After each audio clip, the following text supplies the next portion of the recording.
So it's Monday, no fun day. As you can see, it's halfway decent outside again. Actually just looks like a big white blur. But it's like 47 degrees outside. It sucks. But it's actually like 50. Sun's real strong. So I'm back at it. A little bit of sinuses, but again, like, share, and subscribe. Hit up your boy on there. I need every bit of help I can get for the Hemi swap that's going to happen in like 3 to 5 years. So, merch like this down in the link, you know, hit it up, get it. Today I am working on the gauge panel, but like, share, and subscribe before that, you know, all that stuff. TikTok. If you like watching creative people, not just OnlyFans commercials, right?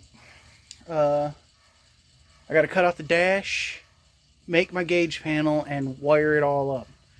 There's a lot to do. I got to extend all the wires for the gauges, sort of make its own harness, and then wire it to the actual gauge cluster harness.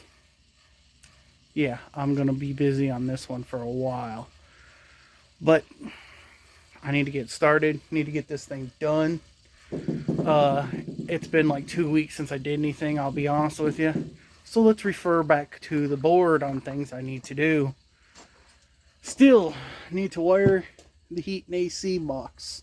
I don't know how to wire it. I've never wired it. I'll figure it out. Running boards are done. Center bed support. I ain't done that yet. Huh. Thought I already did that. I need to do that. I have the gauges.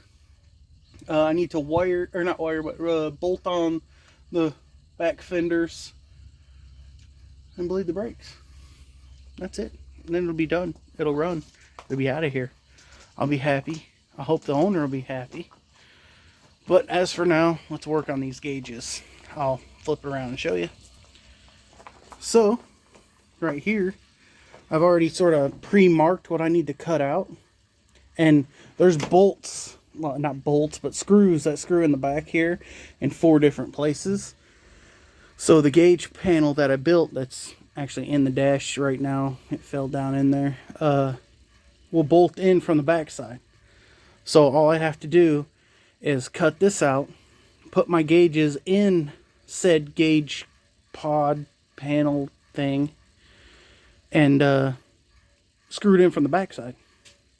That being said, all these little marks here need to be cut out because the gauges are bigger, which ain't no big deal. I think it'll look nice. It'll look somewhat custom. Well, it's going to be custom, but it'll look halfway decent. Yeah, and he'll have speedo, RPM gauge, blinkers, headlight switch, odometer, volts, temp. What else was it? Volts, temp. I'm drawing a blank right now. Fuel gauge. Volts, temp, fuel gauge. There's 4 of them. What's the 4th one? 4th one being...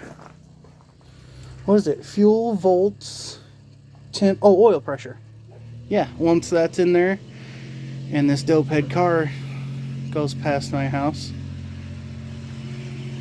God, I hate dopeheads. Yeah, we'll have it all set in there. Yeah, 4 gauges and then the big gauge. So I have to cut this first. And that's what I am going to do now after I go inside and get my B-roll camera, which I do not like anymore because it's always glitching out. So, yeah, let's get that done today, hopefully. I have a halfway headache, so this should be fantastic. Welcome to Kentucky, where yesterday it was 29 degrees and today it is 50 and sunny, where it snowed yesterday a little bit. Yeah, this is why stuff don't get done by me, because crappy weather makes me literally lazy. I am not joking. But we're back in the garage today. We're letting it warm up a little bit in here because it's wicked cold. I am going to be working on the gauge panels, which means a lot of soldering and wiring. And I just remembered, oh, actually I can cut. I gotta cut the dash out first, if I can get to it before time runs out. I've already marked out all my gauge spots that need to be cut. Need to cut all them. And I made a gauge panel, it's down in there, and that needs to be installed and wired up.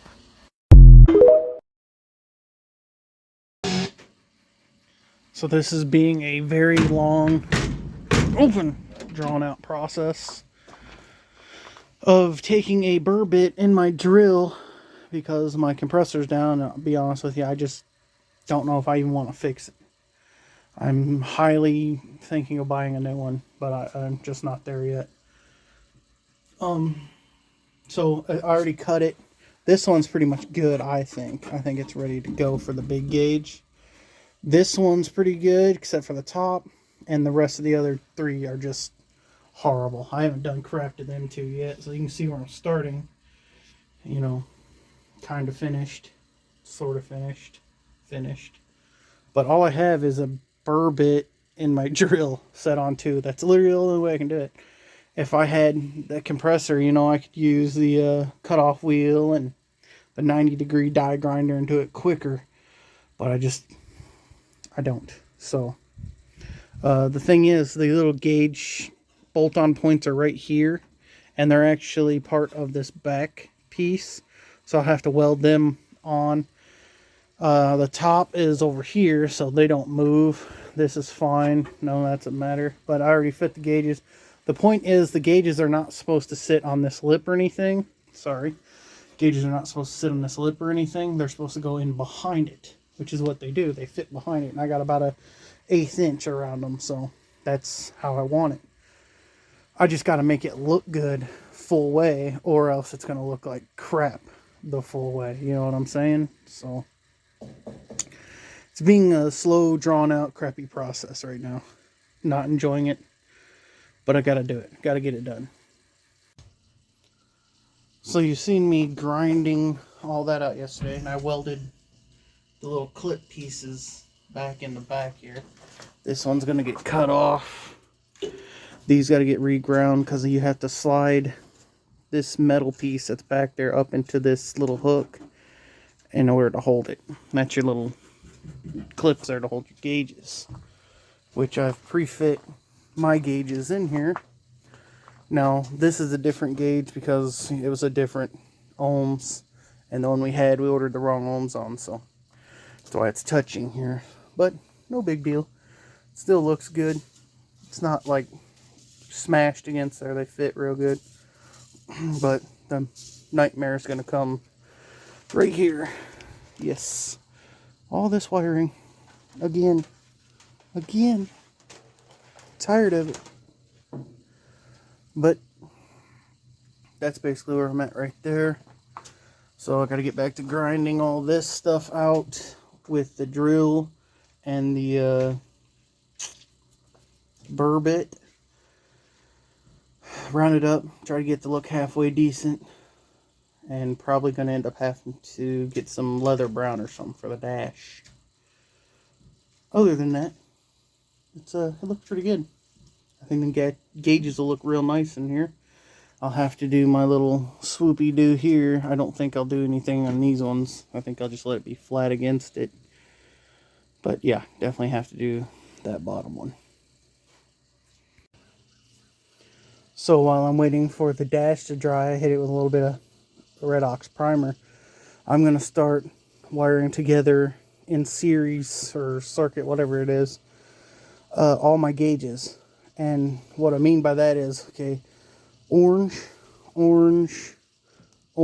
and whatever color it is here for the backlight. Let's see here. Ground, signal, backlight, yellow. All get wired together. I'm going to run them all on an orange wire, which I have, you know, my wire right here. Orange, because orange on the truck is actually my backlight too. I'll double check that, but I'm pretty sure. So I'll wire them all together and then leave a wire hanging off. Leave the wire, you know, long to reach the cluster. But I got to solder each one of these. Then I got to shrink wrap each one of these. And, you know, I got to have it all nice and tight, looking great. But you got an orange, it's your backlight. Red is your power. And this is where it gets fun, because blue is your ground on these. It is weird. And I just noticed something. This harness is actually missing the black signal wire. That is fantastic. So, it's just gone. I'll have to change that with the other gauge I got. It should be the same, hopefully. But, yeah, that harness right there is not going to work, because I have no signal wire for volts. So, it might not need a signal wire for volts. I'll have to look that one up. Is this the volts one? Well, it's got to have a signal wire. What's this one for? Oh, great. So it's just basic. I'll look it up, because this might not even require it. It might just be literally the power wire that tells it, you know, how many volts it has. So, I don't know. I'll look that up. But that's what I'm going to start doing, is wiring each one of these. I need to tighten down all the bolts, get it ready to go in. Then I need to run extra wire for things like, let's see, what do we got here? My high beam switch. It says white on here, but I know on the actual truck it's not white. The white wire on the truck is the RPM gauge, which, where's the RPM signal? RPM signal, and this is blue. Yay. So it's all going to be different colors. Brown and green for the, it says buzzer plus and minus. I don't know what that is, so I probably won't use it. It will be using the left and right turn signal and the high beam. And white X button. I don't know what that is either, so probably won't be using it. But that's what I got to do, is wire all these together before it goes in, because this will go in as one unit, gets bolted in from behind, and, you know, whatever from that point. But yeah, let's start doing some wiring. So I'm going to start wiring all the gauges. These Japan gauges, the black is not ground. Black is your signal wire. Blue's your ground. Red's your power. Orange is your backlights. Now on your Speedo, if you got one of these GPS Speedos, there's a bunch of different ones. Black is your ground. Blue is your RPM. Red's power. Yellow is your backlight. High beam's white. Turn signals are yellow and green. And we won't be using the buzzers or the, I don't know, the extra button. And the fuel gauge on this is different too, because we had to get a different one for the right ohms. This one was not correct. So I need to check out and figure out if the harness is messed up for this volt gauge or what, and then I'll go from there. I don't want to run back up the hill, but I might have to. So I am still sitting here. It's actually gotten cold. I had to go get my hoodie. But yeah, you can see all the oranges. Those are the lights. Purple is fuel gauge. Black, which is all the blues, except for on the actual Speedo, is ground. Yellow is temp gauge. Red is all powers. White is my tack. Brown is my oil pressure. There is no wire on the volts gauge. It's just reading off the volts. So now I have to do high beam switch, then start working through, well, then it's just a left and right turn. Then that's pretty much all the wiring done. Thankfully, I'm tired of doing this. I hate wiring, but there's still a big harness it made.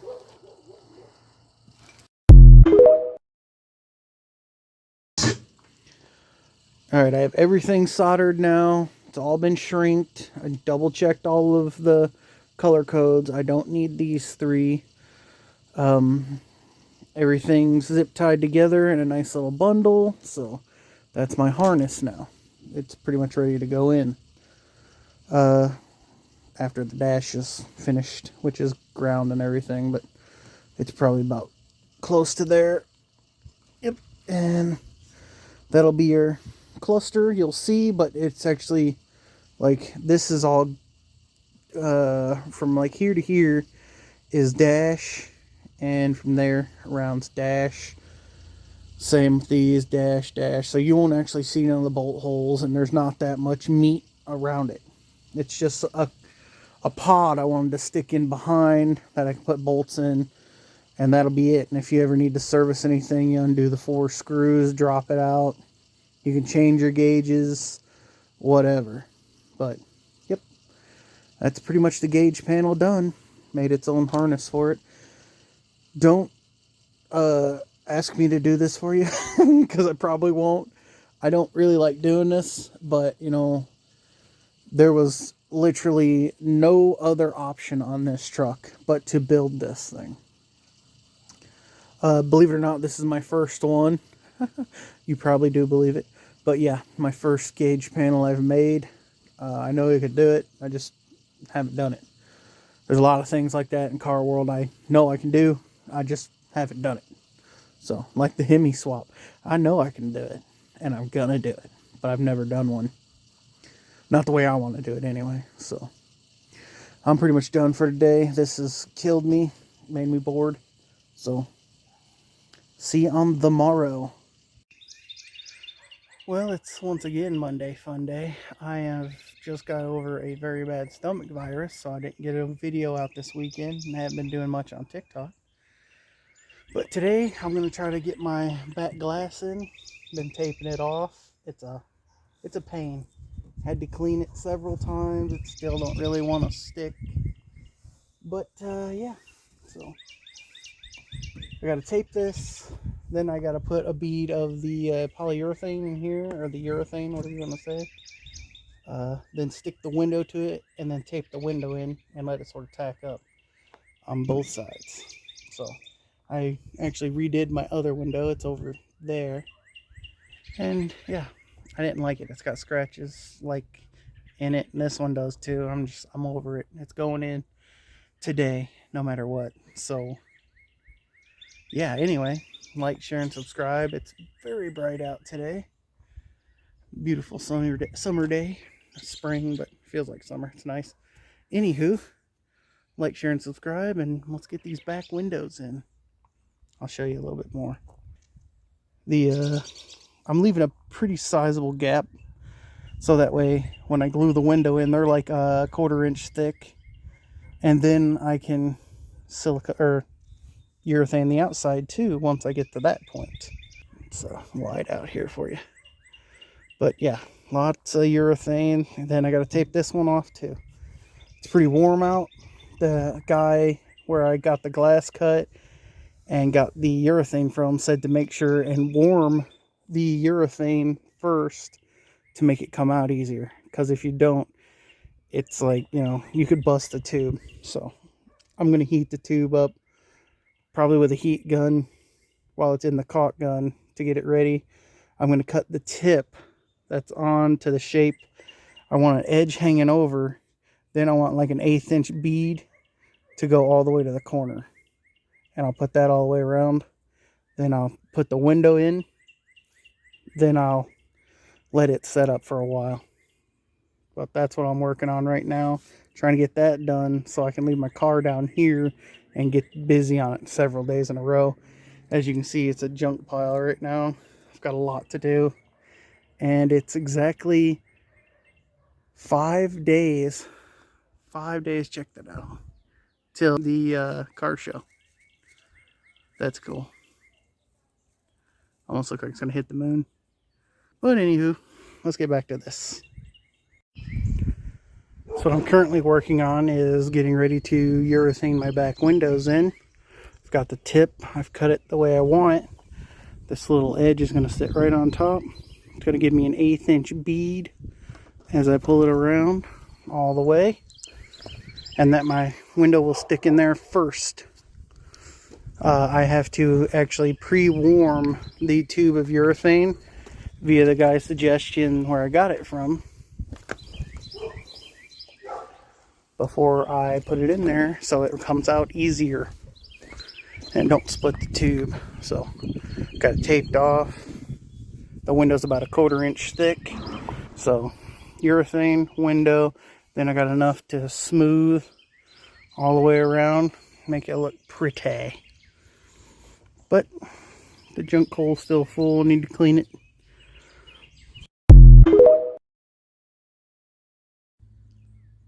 Stage 1 in the urethaning's done. I did my bead, set my window in. This stuff is a mess to work with. I mean, literally a mess. I had gloves on. They just stuck to everything. Tried to smooth the bead out real nice inside. As you can tell, it is not. It's tough. So I'm going to let this dry for a good hour, maybe hour and a half, so I can pull the tape off of here. And then I'll work on doing this edge and trying to get it halfway decent and not, out to here. But yeah, it's a tough thing. Very tough process. That's about as good as I can get it. This stuff is extremely difficult to work with. We're going to let it completely dry now. Be done with it. It's classic. It's a rat rod. I've seen a lot worse than this. It was way worse than this before I did it. So, it's good enough. Alright, so today I'm going to test fit these gauges up in the dash. See how it fits. See if I need to grind some more, which I think I do. But I want to see how good these are. Sort of hold them in place and try to get a basic measurement of how deep I need this bottom edge to be on there. But it's going to be fun. I already had the whole harness made. Made that myself. That was not fun. But it should all work good. None of the gauges are actually like tightened in there. They're just sitting. Because again, I need to test fit it. So let's try and sneak it in there somehow. Probably through the dash hole over here. We'll see how it fits. So while I'm waiting for the paint to dry on the Studebaker, this car has a major issue that I just am fixing right now. Let me show it to you. So that little spaghetti strand right there is the charging wire. It's, I'm going to say 10 gauge, if that. Well, anywho, it wouldn't be too bad if it came from there and went straight to the battery. But if you notice, it doesn't. In fact, if you look, it doesn't even come back through here. That you're seeing right there is the charging wire. But it goes all the way inside, into that corner, up, back over, and into the alternator. So a 10 gauge wire running 10 foot, yeah, that's not good. So what I've done is I've made a bigger power wire. This is a 2 gauge or 2-aught, whatever you want to call it, power wire. And I am going to just jump it from here, the back of the alternator, to said power supply side here. And that will help, 1, not destroy this alternator, 2, charge the battery faster, considering I'm getting ready to put a system in here, and 3, make it just better, period, because that's not good. That little spaghetti strand running that far, no bueno. So that's the first fix. And what I need to do actually is I probably need to put a side post, one of the rods on here. I can't remember what they're called. Anyway, like the side post terminals that have a nut on it, because I also need to add my amp wire to this too. So I'm not going to be hooking this up right now because I just thought of that. Anywho, that is a major problem and I wanted to fix it before, any more electronics get in here, because I do notice my alternator charging, the gauge flickers up and down when anything does anything. So yeah, not good. We need more charging and that'll take care of it. So I seem to have a bit of an alignment issue. The right side needs to come up and the left side needs to go down. Now I think what I'll do is I'll just cut a U shape in these holes to where I have a lot of movement. Once I bolt it, it'll be fine, but I'm getting tired of messing with these, like for real. So any way to get it on and done and just, you know, be done with it here is about to where the point I'm at, because I've been messing with these gauges too long. So let's get them things out of there and shaped. Well, like I said, we're doing a lot at once. So while I messed with some gauges this morning, we did this afternoon. Yeah, it will not bend. This stuff won't. The wood that actually bends is ridiculously high. So almost 4 hours just doing this. It's not easy. But I've got to pull all this bubble stuff down, sound deaden it, then put all the bubble stuff back up with glue. Fun. Yay. Probably not going to the car show this weekend. Gonna try to hit Rod Run. But the car show's every first of the month, so yay. This stuff, once it's all screwed up, we got the patterns made. I've got to pull it all down and then fabric it. I've got black fabric to put on it. I've got to make the door panel pieces after the sides are made. But it's not fun. It's not easy. I asked a guy I know, a buddy of mine, Daniel, he does interior work, how much it would be to do this, and it would be pretty expensive because, you know, that wood's going to have to be specialty ordered and everything. So trying it myself, well, not myself, me and my dad are doing it, and it's not fun, not at all. It's a pain. Unfortunately, all these screws with eyelids will stay. This looks like a drastic hard corner, but it's not. All this is going to get fabric again. And I've got to put some speakers in here. And honestly, I'm thinking about getting another set of speakers and putting back here. And I'll just run them off of rears also. So it'll be 2 sets running rear and 1 set in the front. So that's where we're at right now.